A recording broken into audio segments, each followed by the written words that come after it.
4 लोगों ने बंद कमरे में फैसला किया मुझे मरवाने का, और वो लोग अभी भी उस साजिश पर लगे हुए हैं। उन्होंने दोनों मरियम जो झूठ बोलने की पीएचडी दोनों के पास है, इनको और जावेद लतीफ को, इन्होंने इनसे प्रेस कॉन्फ्रेंस करवाई, और प्रेस कॉन्फ्रेंस करवाई ऐसी कि इमरान खान खुदा ना खास्ता उसने मजहब की तौहीन की है। और फिर इनकी कोशिश है कि इसकी वजह से अगर कोई भी मेरे ऊपर वारदात हो तो कहेंगे जी मजहबी जुनूनी ने कर दिया, कहेंगे कि जी कोई दीनी इंतहा पसंद है इसको मार दिया। ये इनका प्लान है। अच्छा, अब मैं आखिर में पहुंच रहा हूं। मैंने आज आपसे, रहीम यार खान, आज मैंने फैसला किया था कि मैं लायामल तय करूंगा और अपनी कौम को बताऊंगा कि मैंने करना क्या। अब 51 जलसे कर बैठा हूं, सारे पाकिस्तान में मैं फिर लिया। कभी मैंने अपने लोगों में ये शऊर नहीं देखा जो आज मेरी कौम में आया है। मैंने कभी 5 इतने गर्मी के महीने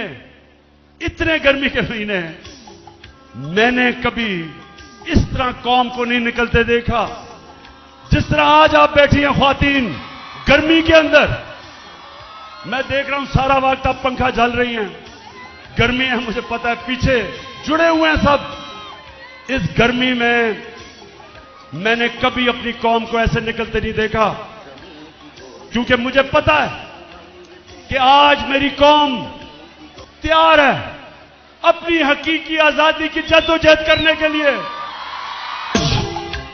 मैं सारे जितने भी पाकिस्तान में मेरे पाकिस्तान के नौजवान, हमारी ख्वातीन, हमारी बहनें, पाकिस्तान के बच्चे, हमारे बुजुर्ग, जिधर जिधर भी आज आप इस मेरी तकरीर सुन रहे हैं, मेरा आज आपको पैगाम है, आप सब ने तैयार हो जाना है। आपने सब ने तैयार होना है। मैं आपको कॉल दूंगा, ज्यादा नोटिस नहीं दूंगा। कॉल तब दूंगा जब जो मेरे मुखालिफ हैं, जब वो समझेंगे कि इमरान खान पीछे हट गया, मैं तब कॉल दूंगा। और कॉल तब दूंगा जब मुझे पता होगा कि मेरी एक गेंद से तीनों की विकेटें गिरेंगी, तब दूंगा। मैंने सारों को तैयारी करवाई है, अपनी सारी तंजीमों को। मैंने अपनी टाइगर फोर्स को कहा तैयार हो जाओ। मैंने आपकी तैयारी चेक कर रहा हूं। हर रोज मैं अपनी टीम की तैयारी चेक करता हूं, और जिस दिन मैंने समझा कि हम तैयार हैं, और वो ज्यादा दूर नहीं है, इंशाल्लाह मैं आपको कॉल दूंगा। और वो जो कॉल होगी, वो कॉल आखिरी कॉल होगी। उसके बाद कोई मार्च नहीं होगी, कोई धरना नहीं होगा। वो कॉल होगी पाकिस्तान को बचाने के लिए, पाकिस्तान को बचाने के लिए साफ और शफाफ इलेक्शन।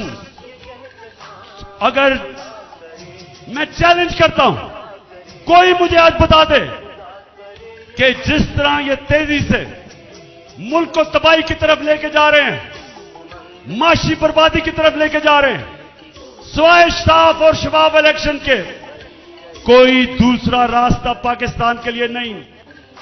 जब तक इलेक्शंस नहीं होते, सियासी इस्तेकाम नहीं आता, पॉलिटिकल स्टेबिलिटी नहीं आती, एक स्टेबल गवर्नमेंट नहीं आती, कोई नहीं रोक सकता जो माशी तौर पे पाकिस्तान नीचे जा रहा है।